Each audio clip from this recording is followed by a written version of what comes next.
முதலமைச்சர் உடல்நிலை சரியில்லாம மருத்துவமனையில அனுமதிக்கப்பட்டிருக்கிறார். எடப்பாடி பழனிசாமி அவர்கள் உட்பட எல்லாரும் அவர் மீண்டு வரணும்னு கடவுளை பிரார்த்திச்சிருக்கிறாங்க. இது ஒரு பக்கம் இருந்தாலும் சோ இது அனுதாபமா மாறாதா? சரி, எடப்பாடி பழனிசாமியோட ஒரு அதாவது மனித தன்மையும் அந்த ஒரு தமிழர் பண்பையும் அந்த ஹிந்து பண்பையும் பாருங்க.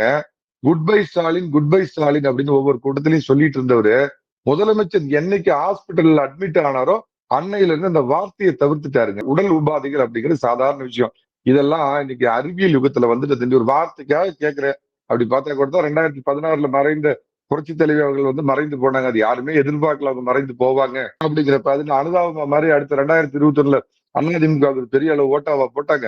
அப்ப அதுக்கு என்ன இவங்க லாஜிக் சொல்லுவாங்கன்னா, இல்ல எடப்பாடி பழனிசாமியோட ஆட்சி அவ்வளவு மோசமா இருந்தது அப்படின்னாரு.